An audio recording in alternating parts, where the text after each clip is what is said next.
You can find this one just by pushing aside all of the unsold Siege copies. Hello, my baby! Hello, my honey! Hello, my ragtime gal! Sonny, you've kissed my wife! Baby, my heart's on fire! Yea, verily, it is Earthrise Voyager Megatron. This one hasn't been seen in many stores, and it's no mystery as to why. Between the overstocking of Siege Megatron, and the Generation Walmart exclusive, and the Netflix version, store shelves have been choked with this figure for months. Most of them are caked in a thick layer of dust. Plus, the Siege figure was average at best, and not really ideal as a modern remake of the classic Decepticon leader. And Earthrise Megatron is basically the same figure with some remolding. As such, it's had its share of dissing from various sources, who have accused Hasbro of phoning this one in. It's Voyager-sized, Decepticon leader, etc., etc. Take a gander through the front window. Check out the side panel artwork. See both modes on the back. And see him shake his fist in anger at the arc on the slanty side panel. I hate computers. Grrr. Now let's open the box and see if this figure is as lame as Scuttlebutt suggests. Out-of-box Earthrise Voyager Megatron comes with his fusion cannon accessory and a sword accessory, both of which are integrated into the tank mode, and we'll show those off later. But he does come also with his instruction booklet, which comes with his stats. Megatron's stats are 10, 10, 4, 8, 9, 10, 9. And this is Megatron in his alt mode. Once again, it is a gray and black tank.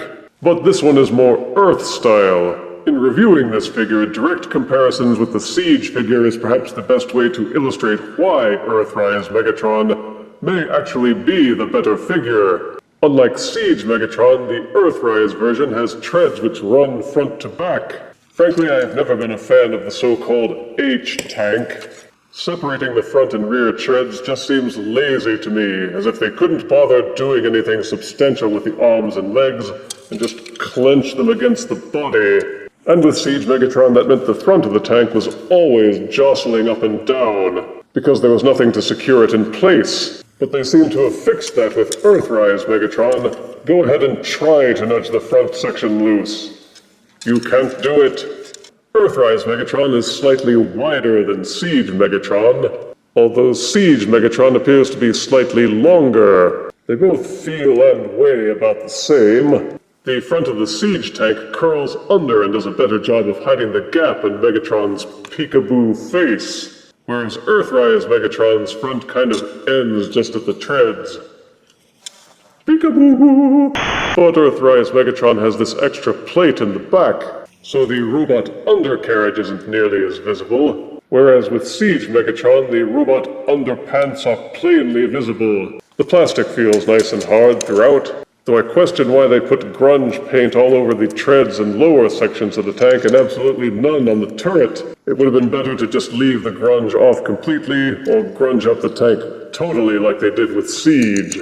There's plenty of sculpted detailing, and Earthrise Megatron also seems to have those weird X shapes that Earth tanks always seem to have stamped into them for some reason. Both Earthrise and Siege have non-functional solid plastic treads that don't actually roll or do anything, and can only roll on flat surfaces with the aid of these little plastic wheels.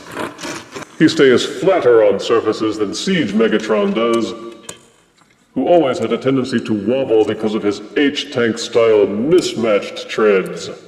The tank turret on Earthrise Megatron seems more solid, and this is the only mode where Megatron's silly sword accessory proves well fitted. The sword blade is shorter and doesn't poke out of the back, like it does with Siege Megatron. And the sword hilt with its ugly size serves to clamp the robot arms in place. The turret will rotate to the left and to the right, but this 5mm peg underneath the turret prevents it from doing a full 360-degree rotation when it hits the back. Sadly, they still didn't do anything with the robot feet. They're sadly just still hanging off the back of the tank, so you can flip out the heel spurs and stand him up. Hi, I'm Tony Tank. The parts that they did paint are well done, with the silver paint in particular being a bit more Silvery. There are 2 open Battlemaster ports on either side of the treads where you can plug in Titan Masters, Battlemasters, Micromasters, and any other weapon accessories or fire blasts. There are also several open fire blast ports on the top of the tank, on the backs and the sides. For some reason, the tank barrel at the front feels a bit looser on mine and won't hold anything firmly. Looks like you've got an appointment with Dr. Floor Polish. Earthrise Megatron's turret wins for being more solid and stable, but Siege Megatron's tank barrel wins for looking better painted and generally cooler. Overall, I give the nod more to Earthrise Megatron for a better alt mode just because I like my tanks a bit more solid. Earthrise Megatron's transformation is basically the same as Siege, with some differences. Easiest to start by removing the sword accessory. When transforming to alt mode, the sword accessory inserts underneath the tank barrel and plugs into the front of the fusion cannon. There are also these 2 tabs here, and 2 grooves on the insides of the turret, which secure it in place when it's in alt mode. Not just yank it out for the transformation and set it aside. This plate at the back of the tank inserts and tabs into 2 grooves inside the shins. Just kind of gently force the tank legs apart until the tabs have enough purchase to slide out. Then remove and set aside the armor plating. When transforming to alt mode, it's this section in the middle that the tab braces around. Just kind of brace the tabs against each other, push and slide them in, and then gently ease the tank leg apart until the other half slides under and in. Reverse the process to remove it. These 2 sections underneath the treads fold outwards.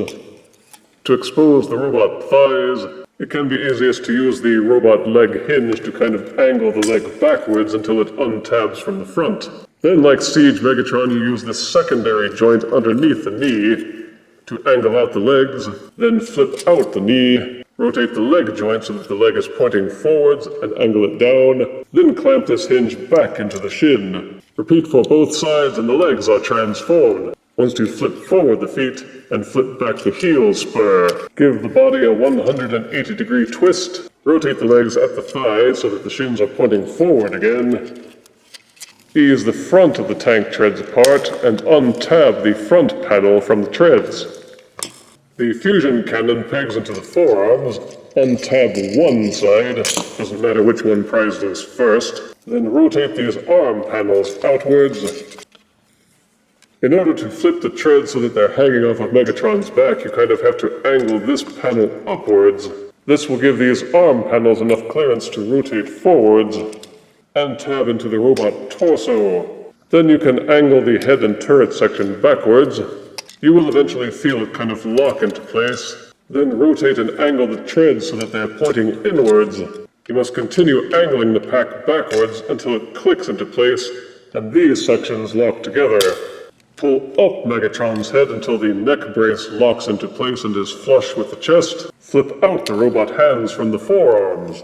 Then just rotate Megatron's fusion cannon until it's pointing barrel forwards and the transformation is complete. In robot mode, Megatron is a more accurate representation of his Generation 1 self, or rather, he is a slightly less inaccurate representation. Generation 1 Megatron, of course, turned into a bullet-firing handgun back in the day when you were still allowed to have toy guns. I would like to have seen shiny silver instead of this flat gray for his body, but nobody seems to do that much anymore. His proportions seem alright, except that his thighs seem a bit stumpy compared to the rest of him. I know they had to do it that way because of the transformation, but it still makes him look shorter. There's a lot of sculpted detailing, and they seem to have given the silvery grunge paint on the legs and backpack like Siege had, while the rest of him is clean. But they did put silvery paint on his abs and on his face, and on the front of his feet. Everything seems to be hard plastic, which is good. The sculpting is different because, of course, the tank treads were remolded. The arms are mostly the same, except that this fold-down section on the Siege version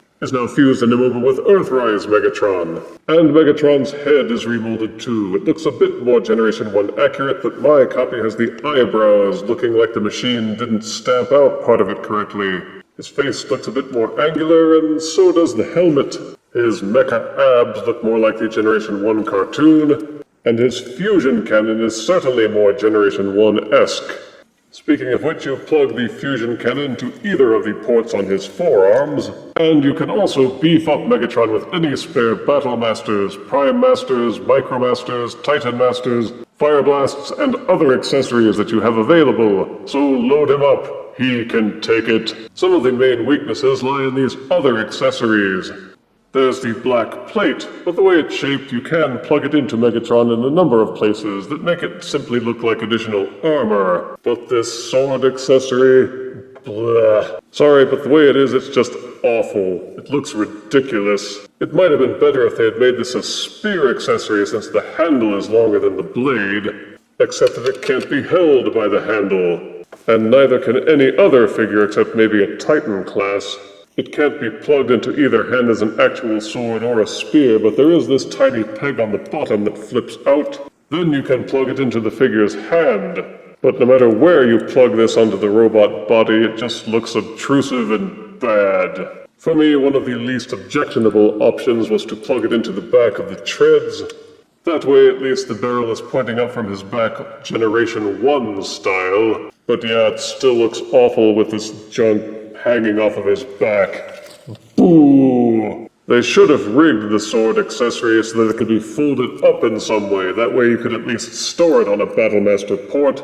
The only other sensible option is to toss the sword accessory into a bin someplace so you don't have to look at it until you decide to turn Megatron back into tank mode. That's what I'll be doing. Boo! The articulation with Earthrise Megatron is of course identical to Siege. The head will rotate 360 degrees on a ball socket joint, and it will nod up and down slightly as well. You can use the transformation joint to angle his head forwards and backwards slightly if you don't mind the gaps that it creates. Each shoulder will rotate 360 degrees until you bump into the treads. A secondary hinge at the side will allow the arm to angle outwards. The forearms will swivel 360 degrees at the elbow, and an elbow hinge will allow each arm to swivel forwards over 90 degrees. The hands will tilt in and outward because of the transformation. He will rotate 360 degrees at the waist, but of course the turret section blocks most of that motion. The peg and hinge combo will allow Megatron's legs to kick forwards to a fairly high degree, and backwards until they hit the kibble. The hinge setup will allow the legs to kick outwards to the sides. Hi-yah! There is an upper thigh swivel for 360 degree rotation. Each knee will bend backwards 90 degrees. I wish the feet could tilt forwards. There's enough clearance for it here, but the way they set up the feet, it doesn't work. You can rotate them backwards very slightly, and rotate the heel spurs in and out. But as with most Siege and Earthrise figures, it's the ankle tilt that works, which they did so that you can do wide-angle stances. Which means that Voyager Earthrise Megatron is just as posable as any other figure in these lines. You will be able to get a lot of cool action poses out of him. With patience and creativity with the feet and heel spurs, you can even get some decent crouching poses. Just exercise patience. For size comparison, here's Voyager Earthrise Megatron next to Voyager Siege Megatron. Here is Voyager Earthrise Megatron next to RED Series Megatron. Here is Voyager Earthrise Megatron next to Fury Model Autobot Megatron. Traitor. And here is Voyager Earthrise Megatron next to Bazooka Joe. I admit I didn't really want Earthrise Megatron at first sight. I had seen pictures of the sword accessory and winced in disgust. But having him in hand, I think I actually like this one better, and will be using him to replace Siege Megatron. Positives are that the tank mode is much better in terms of how solid it looks and feels. The joined-up treads are superior and give the tank a much better feel. The turret also looks and feels more solid. The sculpting and detailing are well done. The robot mode is slightly more Generation 1 accurate with the sculpting and molding. The articulation is still on par with other Voyagers, and the Battlemaster compatibility means you can customize him in both modes with additional weaponry. Negatives are that there's really not much innovation. The Alt mode suffers from visible robot parts underneath the tank. The plastic where the treads peg together feels worrisomely thin and should be handled gingerly. There's some gappage at the front and back that they could have engineered better. The The turret doesn't rotate all the way, the robot feet are still fully exposed. In robot mode, Megatron's thighs look a bit stubby, which makes him appear shorter, and that sword accessory just kind of drags the whole thing down a notch. But contrary to what some may think, Earthrise Megatron is actually a decent figure. They didn't do anything really wrong with him except for the sword, but didn't really do much by the way of improvements either. In the end, it really comes down to whether you are satisfied with the 3 existing versions of Siege Megatron. If you are, then Earthrise Megatron would be redundant and pointless. If, however, you felt let down by Siege Megatron and the H-Tank, then Earthrise Megatron would be a better and worthy replacement. I gave Siege Megatron 7 out of 10 deaths, and I think Earthrise Megatron earns the same score. I still think he's better, but again, I think that's just because I don't like H-Tanks. What the H? If you refuse me, honey, you lose me. Then you'll be left alone, oh baby. Tell them all and tell me I'm your own.